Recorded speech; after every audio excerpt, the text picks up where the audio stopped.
Is there an AI bubble? Is there an AI bubble? Is there an AI bubble? And what's wrong with my voice? You're about to find out.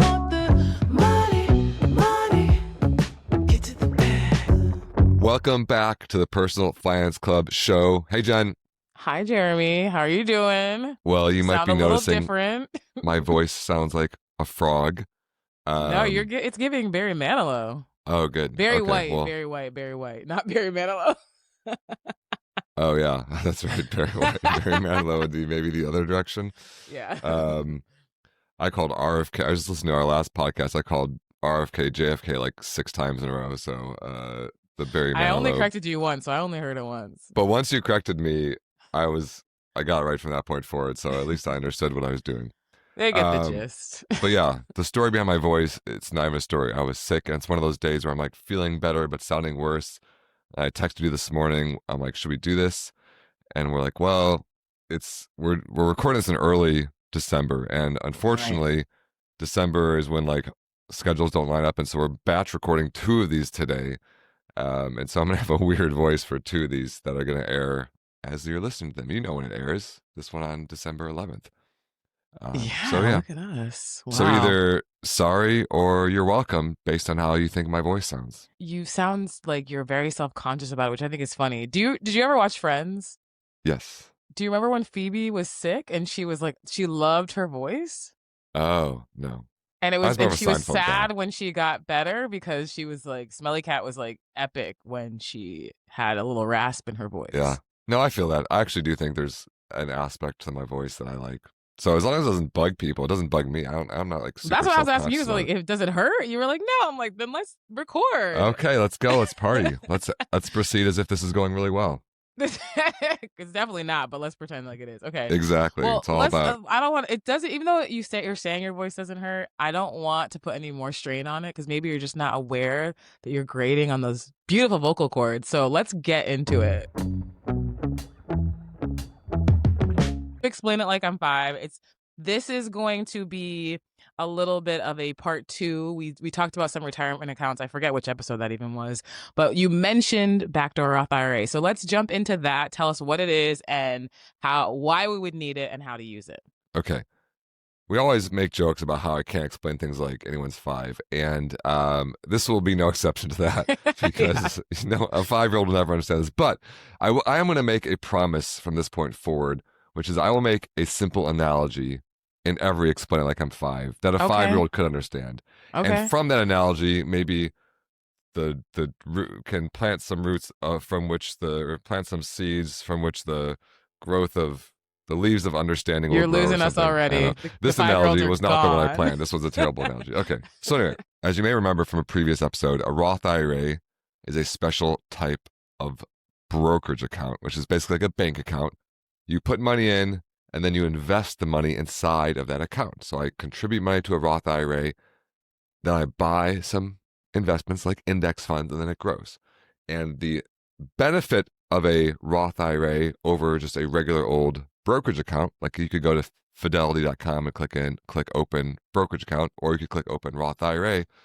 The only reason you'd ever choose Roth IRA is because you're not taxed on any of the growth. And so it's a very special account that basically can save you a lot of money in tax. But there are some rules. One of the rules is there's an income limit, which is you can't contribute unless you make less than a certain amount of money. So there's a phase-out range, which is annoying, but basically, if you make over as a single tax filer $153,000 a year, or as a married filing jointly tax filer more than $242,000 per year, and this is technically your modified adjusted gross income, your MAGI. We're like so far out of 5-year-old territory, but the fun little analogy is coming. But basically, if you make too much money, the government says you can't contribute new money into a Roth IRA. What's inside of there already from previous years contributions plus all of the growth, that's fine. That's always good forever. But there's this little like limit, a little speed limit sign that says, hey, you can't put more money in. Okay. And so what's a backdoor Roth IRA? A backdoor Roth IRA is 100% about getting around this income limit contribution. So if it already sounds a little bit illegal, not going to lie. Well, okay, we'll get into the legality. But if you're way under those income limits, that $153,000 as a single person or $242,000 as married filing jointly. If you're way under those limits, then you don't care about backdoor Roth IRAs. You can just go in the front door. Right. But if you make, say, $200,000 as a single person, the government says you can't contribute to a Roth IRA. You're too rich. You make too much money. Go invest in a regular old brokerage account and pay tax like everyone else. Yeah. Okay. So imagine this is the analogy. It's going to get really fun, guys. So if you're listening in your car, you might just want to get those hands at 10 and 2 because this is the fun analogy. I can't tell if you're being sarcastic or not. I know this with the voice, it sounds not sarcastic, but that's very sarcastic. But still, I'll do my best. So the Roth IRA is like this special candy jar. Uh-huh. And Ooh, okay. candy jar, when you can put candy in, and when you take candy out, there's no dad tax. Did you ever have like a dad or a parent tax where if you have a candy, like they take some of your candy? Yeah, my mom definitely took all of our Snickers at Halloween. Exactly, the mom tax. So, yeah. so this is like a special candy jar where you can store all your candy. And when you take candy out, you get to eat it without the parent tax, right? Yeah. But that's just for like little kids. When you're a big kid, the parents say, "Hey," parents being the government's analogy, the parents saying, "You can't use that special candy jar anymore. We're gonna always get a piece of your candy because that was just for little kids to get them used to it, get them warmed up. Once you can't use that special candy jar anymore. But there's a different candy jar called a traditional IRA. And that anyone can use, even big kids. And so it's very legal to put money in the second candy jar. And it also happens to be legal to dump candy from your second candy jar into your first candy jar. And so the backdoor Roth IRA is simply you instead saying, hey, you can't put money in this very special candy jar. So you put candy in the other candy jar, and then literally 2 seconds, like 1,000, 2,000, you just dump it in. Oh my and God. that's why it's when I feel like people get very, and I'm going to go into the specifics a little bit because it's like people get very abstract about this. Like, what do you mean you do it later? It's like there's a website and you transfer money into your traditional IRA, and then you click convert button, and then you convert to a Roth IRA, and that's how you do it. And that's called the backdoor Roth IRA.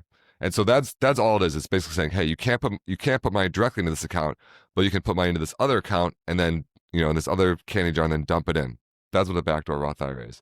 So here's getting back to speaking to the adults who are, take your 5-year-old who was driving the car, put him back in his rear-facing seat in the back. I don't think you should have been having the 5-year-old drive anyway. Put him on the booster. Yeah, put him on the booster if he's over 40 pounds. I got I got a 4-year-old now. I know what it is. But yeah, back to the adults. First of all, if you are making this much money, you're probably in talk to a financial advisor or talk to a CPA territory. I will explain what this is because it's good to be educated, but there's enough moving parts in your financial world now where just kind of going rogue and doing a backdoor Roth IRA just because it sounds like some cool hack probably isn't a good idea without talking to your tax preparer or your financial advisor about the other moving pieces in your world to see if this is even the right move. Okay, so that's number thing. Talk to a CPA. So how does it work is you click contribute, or you click transfer money into your traditional IRA, but when you convert money from traditional to Roth, you get taxed. So in the candy jar scenario, the dad tax happens. Like, say, oh, you're dumping money from this traditional into the Roth, I'm going to take my tax out then. But when you contribute to the traditional IRA, you file a form with the government that says, hey, this money has already been taxed. I paid the dad tax. I paid federal tax when I made the income. When I was trick-or-treating, dad took some of the candy then, so I don't have to pay the dad tax. This is already too much work. I know. How many people forget to fill out this form and they just miss out on that money? Jen, you know what? That's the smartest thing you've ever fucking said. Can I swear now? I don't know. Because here's the thing. I feel like there's this like Dunning-Kruger curve of personal finance where you learn a little bit. The Dunning-Kruger curve, for those who don't know, it's like the people who know nothing know they know nothing. The people who know a little bit think they're super smart. And then you learn more and you realize, oh, I'm not that smart. And then as you become a super expert, you're like, okay, I'm medium smart now. And so the people who are the most confident in their knowledge are actually among the least knowledgeable. And I think that a lot of people could fall into that here, which is saying, hey, I heard about this tricky move called the backdoor Roth IRA. Now I know what's going on. I'm going to go do it and save a bunch of money. But if you don't fill out that form or you don't do this correctly, you could actually end up getting double taxed. You could pay tax on your income, or you could be like subject to an IRS audit later that says, hey, you didn't fill out this form or whatever it is, you know? And so that's why I say you might be talking to a CPA territory.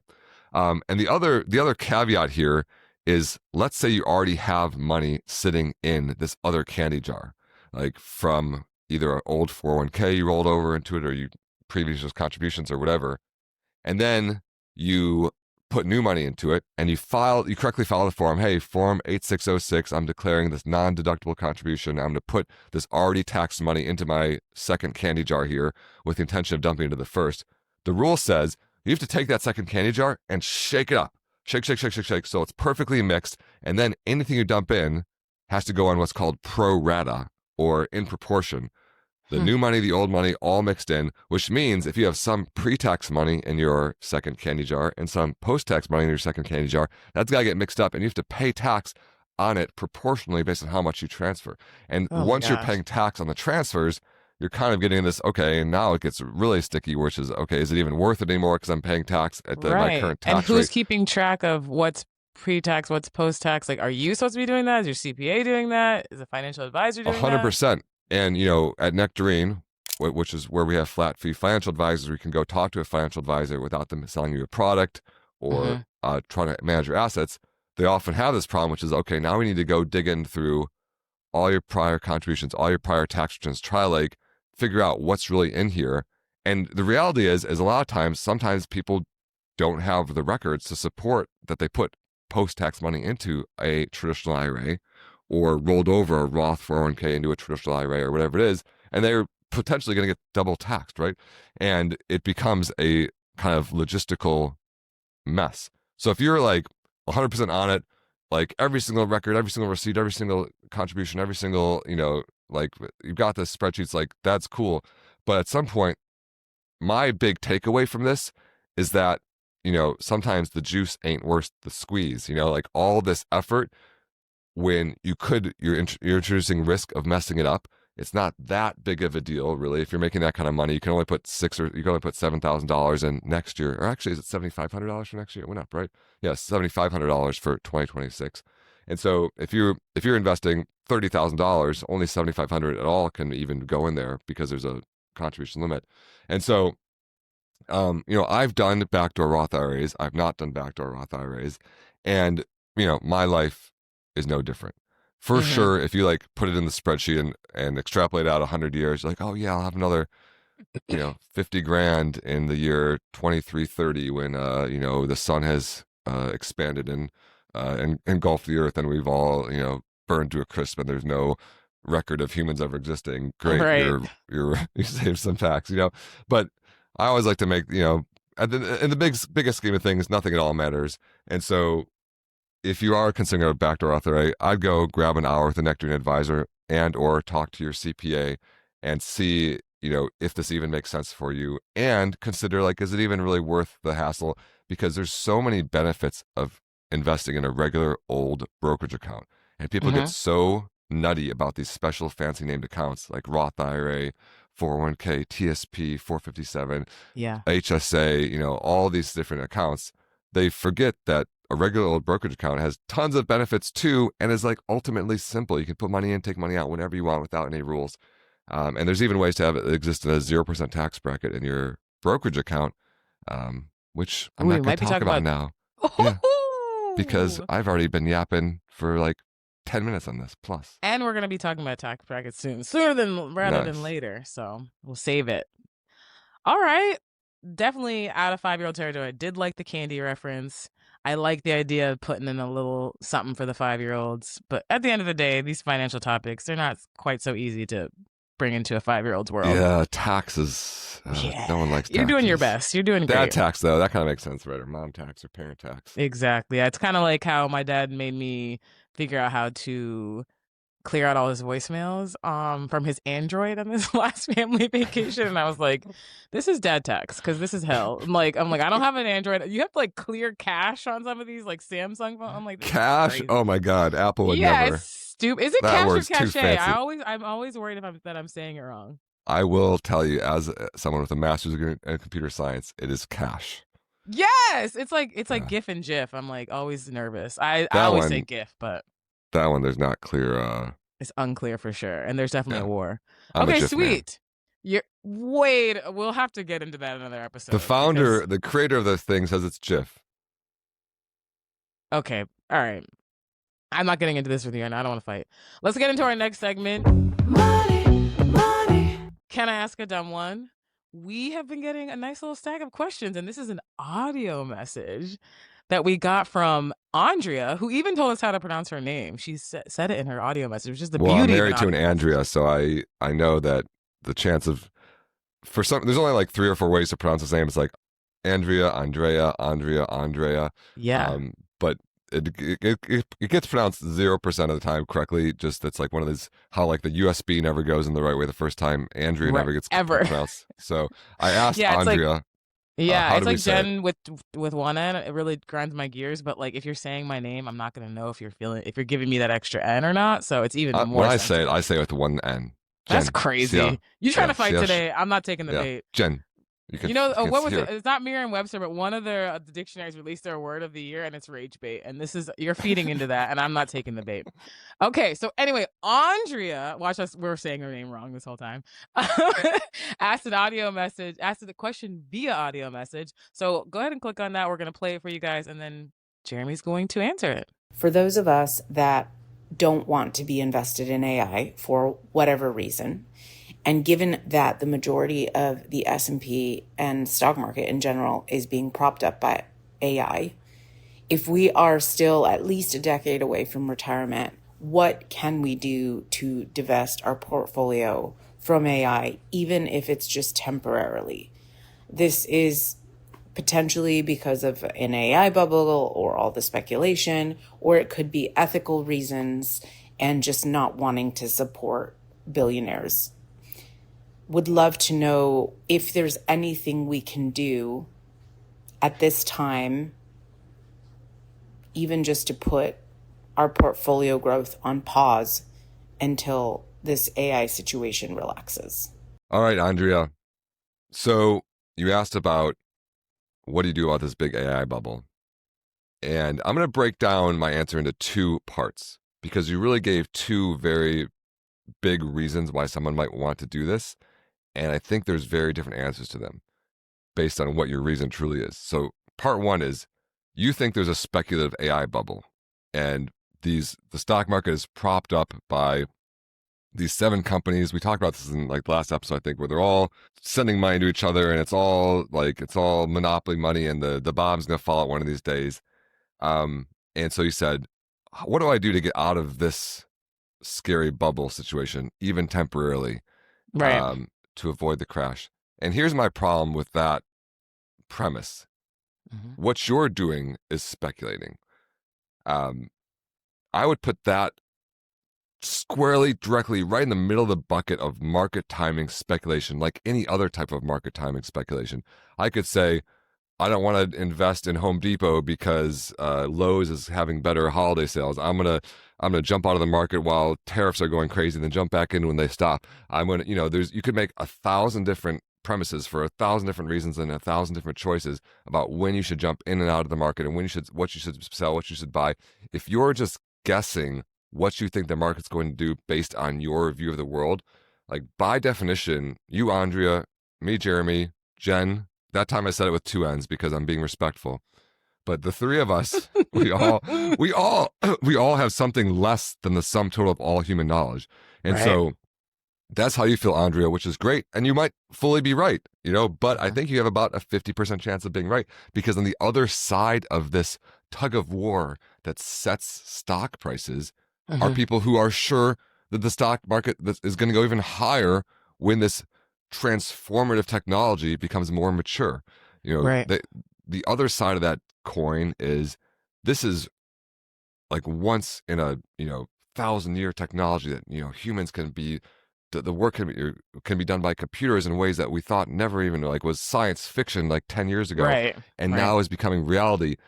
If you buy now, the market's going to scream even higher when this technology matures, right? And so and actually we're going to talk about this post in a minute, but there's a post that says like a crash is coming. I promise you a crash is coming. You're right. I'm right. But the bottom of the crash might be higher than where the market is today.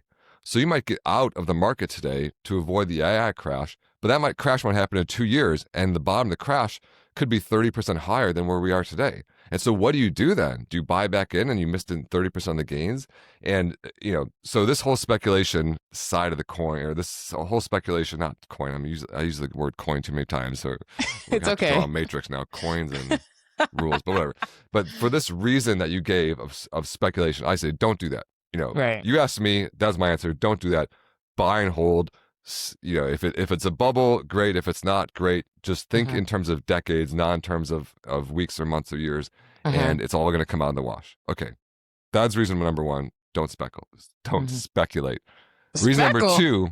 That sounds like a slur. Yeah, don't speckle either. Speckled ceilings, the popcorn. It's very 1970s. Not too much on my LA apartment. I got the popcorn ceilings. Do you? Oh man, okay. Jen's got popcorn. It's probably good for audio. You're like a singer, right? So maybe there's some sort of. I have no idea, honestly. I have no sound treatment in here, so y'all are probably hearing a million things. Okay.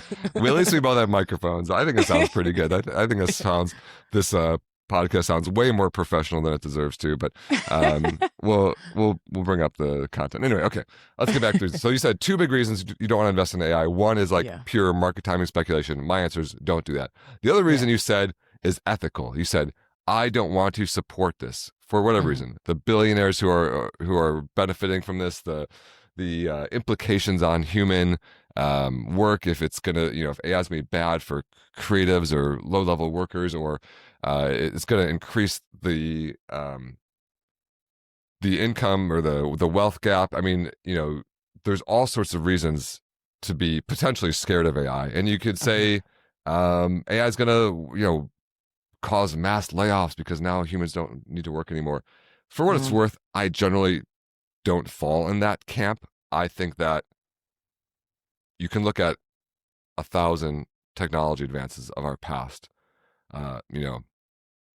The printing press, the cotton gin, the computer, the car, the plane, and every one of these potentially put unknown people out of work, right? So when farming became industrialized, it used to be 90% of people are farmers, then you had a few blacksmiths and a few cobblers and whatever, and most people are growing food. Now in the US, like 2% of people are farmers. Like only 2% of people can grow food for 100% of people. It's amazing. Right. But it doesn't mean those 88% of people who used to be farmers are now just living on the streets. They're social media influencers and marketing directors and turned social media influencer. Oh, yeah. I haven't heard of that pipeline. You're not on Farm Talk? Come on. I don't know if that exists. I'm sure it does. I'm sure it does. Yeah. Okay. But so I generally don't fall in that camp. I think that while this may be a transformative technology, I think humans are very adaptive, and I'm not trying to mitigate the concerns about wealth inequality. I think that's horrific, and there's copious reasons that we can point to it, and we need to address that. But I don't think the existence of AI alone is going to be like an existential crisis. But I'm a clown. I have no idea, right? There's someone on the other side of this who knows just as much, who thinks the other thing. But anyway, let's get back to ethical reasons. So you don't want to support billionaires. What do? This one, I'm not going to say flat out don't do it. I think it's a little bit more nuanced. But here's my problems with it. One is it can get very complicated. What companies don't you buy? If you can't buy the total U.S. stock market index, now you may be getting into a stock picking situation. Are you going to buy 4,000 stocks in the total stock market minus the 50 you don't like, and then try to manage those? That would be right. And also, not to say like resistance is futile, but what companies are you not going to find any conflict with? Well, and that's a really Jen, you're just fucking dropping bombs. Like, I feel like I do all the talking and you say the smart stuff. And that's why we make such a good team. Because on aggregate, someone's saying smart stuff. But you're so right. And I'm going to give you an example because there's actually, so you get an individual stock picking, which like you just said, gets, into this gray area. Like, okay, who are the good companies? Who are the bad companies? But there are funds that do this. They're called ESG, which stands for Environmental, Social, and Governance. And they basically are funds of companies demonstrating strong environmental, social, and governance practices. And so you're like, okay, that sounds great. I don't want to buy these, these bad companies that create bombs and cigarettes. I'm going to just support the good companies. But here's the problem with those is like, it gets so subjective. And you're like, oh, Mm. okay. And then like every company exists in a gray area. And so Vanguard, a very altruistic company, they have a social index fund that does this. It's VFTAX, Victor, Foxtrot, Tango, Alpha, X-ray. How about that Ooh. for my NATO alphabet? Let's go. VFTAX. And I'm just going to go down a list of what they've included and what they've not. Okay. So Amazon, yes. Wait, Johnson what? Johnson, no. Wait, Amazon. Oh, wait. Rewind. You said Amazon is on their ethical Yeah. list? Amazon, yes. Child, we're already out. We're already out of the game. Johnson Johnson, no. Okay. Procter and Gamble, Wait, yes. I'm so confused. ExxonMobil, Wait, no. Procter and Gamble, do they make cigarettes? I don't think What's so. I their think they big make thing? like Medical stuff? medical stuff and soaps and Okay. Sorry. yeah. Keep going. Pfizer, yes. Walmart, no. And so it's like, okay, well, Walmart, no. Amazon, yes. I don't know. Right. Like Nike, yes. Okay. Philip Morris, the cigarette company, no. That's the cigarette. Okay, that's what I was thinking of. Bank of America, yes. Wells Fargo, no. And so you can see already the people who do this for a If we're living. picking between the two, I would probably say, yeah, probably not Wells Fargo, but I don't know if Bank of America is exactly scot-free. Well, exactly. Like you said, like what company do you not like? What like big massive bank? And Right.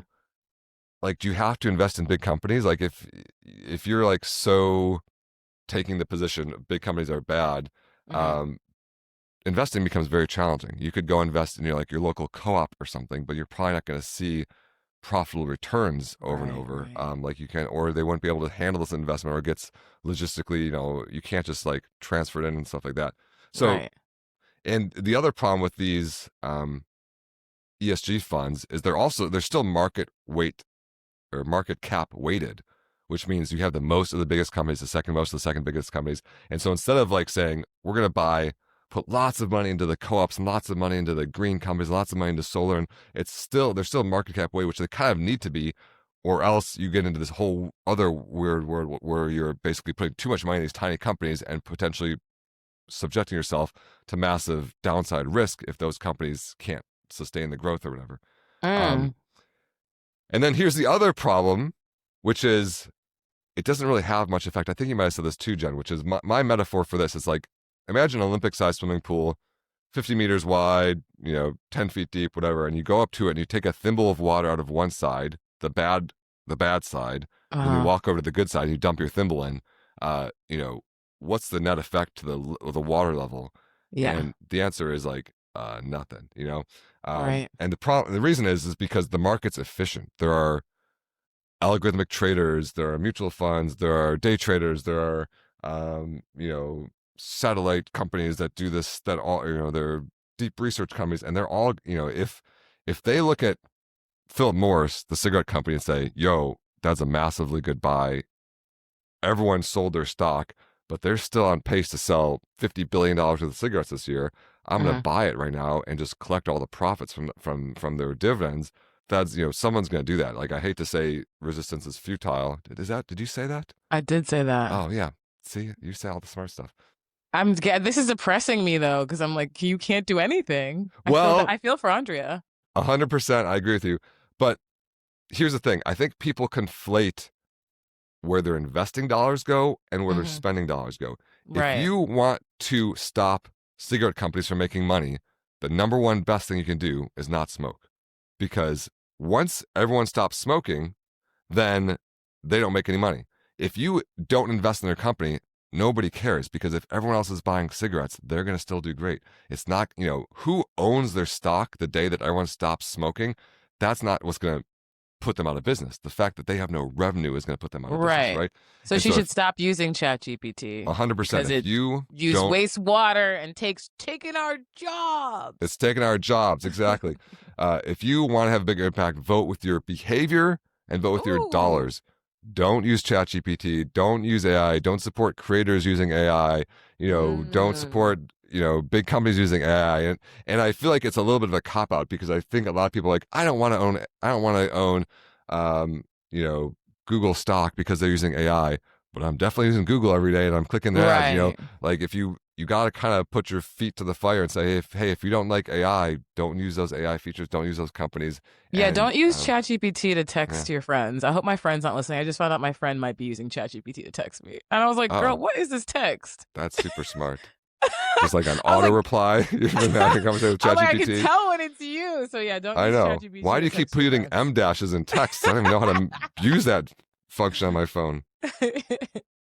Okay, that makes me feel a little bit better. And I feel like, yeah, a lot of us are getting a little lazy when it comes to how we're using AI. Like, I mean, you at this point you can't even skip the AI overview on Google. It's the first thing that comes up, but I guess you could click on the links below, which are probably somehow AI Yeah. generated as well. But like, it just kind of goes to like, I feel like not buying their stock is such a cop out. Like, oh, that's easy, but it doesn't make an impact. Not using their Right. service does. And if you don't Yeah. like AI, then don't use your service. There are other search engines out there. You could probably, my life is very, and I don't think Google's like the worst AI bad guy, Yeah. but if everyone stops using ChatGPT tomorrow, guess what? The AI bubble is going to pop, right? So, I mean, Yeah. there's lots of Okay. AI beyond ChatGPT, but you get the idea. So vote with your spending dollars, vote with your behaviors. That's going to have a bigger impact. That's what companies are really looking for, and not who happens to own their stock on any given day. Okay. That I feel better. I feel more hopeful, I think. You don't I don't think? know. Okay. Yeah. I mean, I kind of tend to say like everything just seems to be getting worse lately, and like AI aside, but it just seems like politics and global everything. But Yeah. I'm an optimist at heart. Things will get better one of these years, right? Everything either sounds way too sarcastic when you're sick or like not like very earnest. I can't I'm not able to place it. I don't know which is which at this point. Let's move on. You don't even know what you're doing. Okay, No. let's move on to Scroll Patrol. Scroll Patrol. My little Now- Scroll Patrol callback is probably the best right now. We should It we was should getting like Ricola. yeah, we should Ricola. Where's our Ricola sponsorship? I gotta get some cough drops up in here. Oh my gosh, I have some little Vicks right here. As I drop it, some Vicks, but maybe we can go for them. But they don't have a cool theme song. Okay, so everything is all connected. I never know when to make things like too connected within our episodes or like very disparate. So hopefully this isn't too much overlap, but I picked a video from the internet. Jeremy's going to review it. He hasn't seen it. I edited it down, but I didn't edit it down that much because I felt like the context was necessary. So to give that a listen or a view, and we'll talk about it. Over the last couple of months, there have been more days than not where I've woken up going, I think I should just sell everything. I think I should just take profit. I am nervous that we are in not just an AI bubble, but an AI-driven bubble for the entire market. When you look now at the expected returns on US equities, the equity risk premium, I'm going to explain what that is tiny. It's practically zero. And so just to bust through the jargon for a second, you've got different kinds of assets. You've got less risky assets, and the closest thing to being riskless, in theory, is the US Treasury. And then you take a look at equities, at stocks and shares, and they typically trade in a way that the return you get is at a premium. It's more than you would get from Treasuries. That difference is your reward for taking the risk of owning equities. And typically that difference, that reward for risk, has been meaningful. It's almost nothing right now. And it just cannot be in my mind that owning a share in Palantir, which I do, by the way, or owning a share in Workday, which I do, is the same level of risk as a United States government bond. That does not make sense. That's a very long way of saying, yes, I do think that we are in bubblicious territory. Well, if you sold any tech stocks over the past 30 to 40 years, you would probably regretted that. Yeah, decision. absolutely. And that's why I'm tortured by it. It's why we're all tortured by it, right? It's why I wake up in the morning and go, should I sell today? And the answer is I haven't. Yeah, that is very topical given our last segment. I mean, she has a British accent, and so I just obviously can't compete with that. And I'm screaming. I have to give her full marks. It sounds super smart, whatever she says. Her analysis is spot on, and and she even is very reflective about the fact that why isn't she selling if it's so clear, and she makes the AI bubble case, which is, she was talking about the premium, which is the reason you would ever own stocks rather than owning bonds is because you expect it to go up more in the future. And the trade-off is there's volatility along the way, whereas bonds they pay a dividend or they pay a coupon payment, and they basically only, they give you the target payout. Stocks are kind of this like more wild card, but historically bonds are paying like 4 or 5%. Stocks are more like 10%. And she's saying right now this like forward-looking premium is like almost nothing. But Right. Here's the thing with forward-looking premiums: they're total nonsense, right? Nobody knows, right? Every single year, Vanguard or Citibank or whoever comes out with their like forward-looking predictions, and they're saying, hey, because of these factors, like very, very smart people doing a very deep analysis, because of all these factors, the market's only going to return 3% over the next 10 years. And so they're like, Jeremy, why would you say stocks are going to do good if it's only going to return 3%? And I asked them, how accurate have those predictions been in the past? And their answer is, what do you think they say when I ask that? They don't know. They got no idea. They don't know what's doing. No one's checking their homework. And the answer is they're not, you go look at like 2013, it's like, just after the dot-com crash in the early 2000s and the financial crisis in 2008, like 2013, everyone's like very nervous and the market's climbing again and like, estimations are very low, the premium's very low, you're not going to get returns. And then we have like the 12 greatest years in stock market history or whatever. So you're always going to find somebody that can just, not self-fulfilling prophecy, but you can say they got it right, but hindsight's always 2020. Yeah, exactly. They say that bears have correctly predicted 26 out of the last 3 crashes. That's the joke, because there's always a really good argument for a crash coming, and they're always predicting it, and then they predict it 26 times, and it happens 3 times. Right. And then when they're right, they're like, "See, I told you so" on prediction number 13 that correctly predicted crash number 2, and so I don't know this person. I don't think I even showed her name in the segment. Her name's Ann Berry. The show is Morning Brew Daily, but she hosts Brew Markets, and they had her on. Yeah, they're like sister podcasts. So yeah, she's obviously very smart. Like, she knows her stuff. I don't call into her question her capacity or her accolades at all. But I'm a Boglehead, and the Boglehead perspective is, we know that the market is where it is because of this balance and this tug of war. And so while she's making the bear case, the next episode of Morning Brew, someone could make the bull case and say, this is transformative technology. And while things are priced very high, we think it's going to go even high. Like, we think it's going to be even better than people are expecting right now. And so you're not buying AI stocks expecting to get like Walmart returns. You're buying AI stocks expecting to get Nvidia returns or whatever. Right. And who's right? I have no idea. Yeah. I couldn't sit here and tell you which one's right. Like, no, but the thing is, nobody knows. And so I think I'm wise enough and experienced enough and disciplined enough to admit I don't know, and therefore I don't have the struggle she has. I don't wake up wondering if I should sell. I sleep like a baby because I know it's going to crash, and I just don't know when, and I don't care. Well, and at the end of the day, y'all land at the same place, right? She doesn't sell, you don't sell. Well, except sounds like she's, first of all, more stressed, and second of all, it sounds like she might sell if she chickens out or whatever. Whereas I'm like, I'll see you in 20 years and let me know how it went, and it will have gone fine. Yeah. Yeah. That's fair. Okay, we grade these, right? Oh yeah, great. So, I give it a B+ because I think it's a very good, thoughtful British analysis. But I think the A answer is. Did you say British approach. Analysis? Yeah, it's a British accent analysis. I can't compete with that. You're wild. It sounds so smart. It is very. Do we sound smart to them, or we sound dumb to them? I assume we sound dumb to them because they sound very sophisticated. I don't want to insult either of us, but I don't mean we, you and me. I mean we Americans.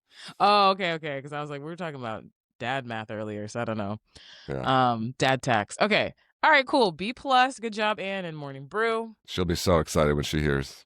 Yeah, I'm sure. I like when I rate these really big personalities who will never ever hear this. You never know. Don't tell yourself too short. You never know. It's true. There's some famous people who follow me. I'm shocked. You are somebody, okay? All right, so let's go on to our last segment. Money. Jeremy had time today.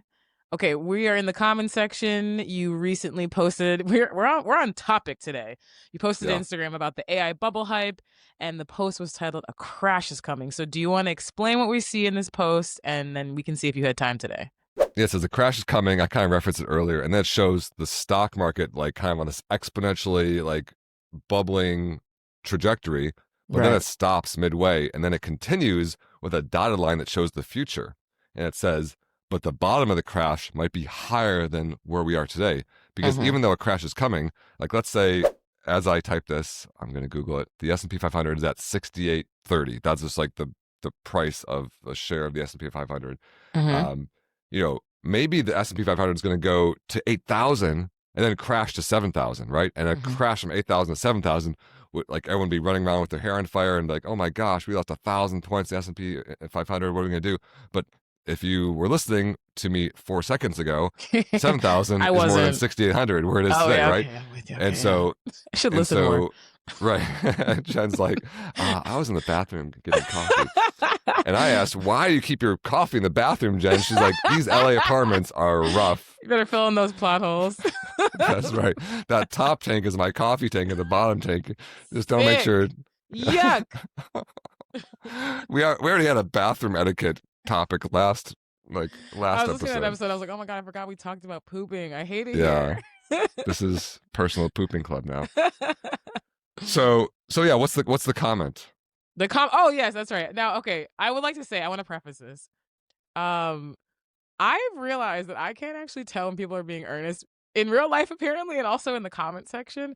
So you might have to help me, because you actually responded to this commenter who said, in this example, I advise clients to sell at that peak and then buy back at the bottom. Works every time. Are they being sarcastic or nah? So I remember this comment, and actually I remember that I know the person, but I forget actually which person it was. But they're Okay. 100% being sarcastic because Okay. because what they're saying is impossible. You can't know ahead of time when the peak is, and you can't know ahead of time when the bottom is, right? So in that example, so Andrea says a crash is coming, and if I told her, hey, when the market hits 8,000, it's going to crash to 7,000, she's going to be like, see, I told you, but still the 7,000 is more than it is today at 6,800. So you don't know when that 8,000 is going to happen, and when it gets there, it might be 10,000 to 6,000. We don't know, right? And you only know with hindsight. And when you look at these charts in hindsight, you're like, oh yeah, I should have sold there and bought there.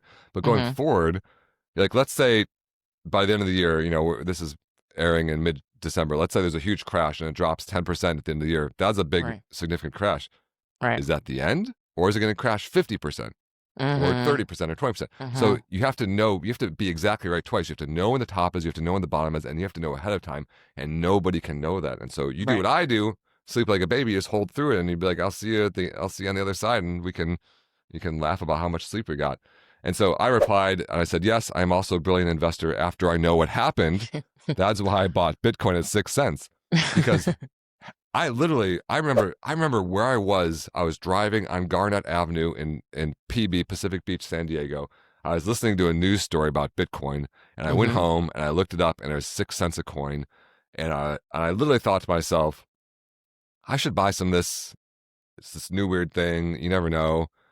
But then I thought about for like another 4 seconds. I was like, you know what? No, this is some made up fictional cartoon currency. There's no way a Bitcoin could ever be worth $1. And so my upside is capped pretty low. So even if I bought it at 6 cents and I went to 50 cents, you know, what would I like triple my money or whatever? I mean, that's more triple. It's like 9x my money or whatever. It's not enough to really like worry about how to do this whole thing. As you may be aware, it did get to $1, and in fact, it got to $100,000. And so buying at 6 cents and holding to 100,000 would have been like instant billionaire territory. Right. But I didn't know that, right? At the didn't time, know. no one thought like everyone thought it was worth 6 cents. That's what people thought it was worth back then. And now apparently people that were think it's worth 100,000. So it's very hard to do these things without the benefit of hindsight. And so, you know, commenter, I know you're kidding, so we don't rate the comments, but I give you an A+. And you know, to everyone, this has been a very AI bubble. I know. What are we gonna? We usually have 3 topics where it's gonna be like AI bubble, the AI bubble, and AI bubbling. Like, like what are we gonna title this episode? No, I got one. I thought I have a funny one, but you've already heard it when you're listening to. So you already know that's about my voice. Oh. But we actually record those at the end, so Jen doesn't know. Only the listeners know. This is a very weird time warp situation where it's like, whoa. Jen's being surprised, but the people in the future already know about the past. I don't know. Whoa. Quantum physics. Just don't meet yourself or you are going to explode. That's the... Is it a Back to the Future joke? Yeah, isn't that what happens if you meet yourself? Like then the time Yeah, and shreds he or almost something? kisses his mom. By the way, Weird. I'd like to say this has nothing to do with personal finance, but I did watch the new season of Stranger Things. It's terrible, and they made some flux capacitor jokes, and I would like to say that they do not have any right to be using any flux capacitor jokes. They are not good enough for that, and they Dang. should take it out of the season. Anyway, Yeah. on that Back to the Future note. I was like in through like 2.5 seasons or something and kind of fell off, and I feel like I probably made a good decision. Don't even worry about it. Yeah. Okay, on that note, we are going to read one review because people have been sending reviews. We have like 4.9 stars on the podcast app. Period. Okay, so this is from G. Thompson. He says, so far I'm hooked. I've always loved Jeremy's advice. Jen and Jeremy are a great team. No need to play 2X because they keep the convo going. Clap emoji. I'd like to say a couple of things about this comment. Number 1 is 5 stars. Thank you, G. Thompson. Number 2, he only gave me 1 N. I forgive you because you gave us 5 stars. And number 3, I think it's funny that he said you don't need to play it on 2X because they keep the convo going, but really it's because Jeremy and I are both extremely fast talkers and cannot slow the train. That's very true. But I'm very flattered by this because I feel like I'm a all-time yapper. Mm-hmm. And it's kind of funny in ChatGPT. Do you know that it remembers things about you and then uses that when it answers it later, and you can even see what it's using about you. Yeah. Like one of the things I told it is no yapping. I said don't yap. Because I always ask what's the capital of Michigan, and they're like, founded in 1746 on the, You're like, I'm the yapper. I know. I'm like, no, just fucking say Lansing and be done with it. I'll ask you if I want a story. Wait, how can you see what it's using? You go into the settings and you go ChatGPT settings about me or whatever, and then it's got a list of all the little prompts that it's decided to save about you, and so it knows that I'm starting a financial advice firm, and it knows that I'm tall or whatever it is, and then it uses that in the answers, which is partially cool but also partially terrifying because what if I've poisoned it with bad information because I was being sarcastic. Meanwhile, or something. we told Andrea not to use ChatGPT, and we're like, here are all the ways that I use here's your 4 ChatGPT tips of the day. Sorry to all you unemployed people who don't have jobs anymore due to AI. Oh my God. Okay. All right. That was great. I feel like we did what we could. You know what I'm saying? Yeah. Thanks, guys, for listening. That's all we have time for you today. We'll see you next week. And don't forget the 2 rules of Personal Finance Club. Rule number 1, live below your means. And rule number 2, invest early and often. And if you wonder if I pre-record that little end thing, now you know that I don't, because I sound super weird in this one. Yeah, because they were probably like, he's so perfect always. Yeah, exactly. Record that. Yeah, no one has ever suspected that. Said no one ever. Okay, bye guys. See you next week. The Personal Finance Club show is produced by Jeremy Schneider and Jen Mundia. Music by Esabalu and Homie. Send your questions to podcast@personalfinanceclub.com. The Personal Finance Club show is co-hosted by Jeremy Schneider, who is a co-owner of Nectarine, an SEC-registered investment advisor. The views expressed on this show are those of the hosts and guests and do not necessarily reflect the views of Nectarine. Please refer to hellonectarine.com for all relevant disclosures. This podcast is for informational and educational purposes only and should not be construed as personalized investment advice or a solicitation to buy or sell any security. Listeners should consult their own financial, legal, or tax professionals for advice specific to their situation.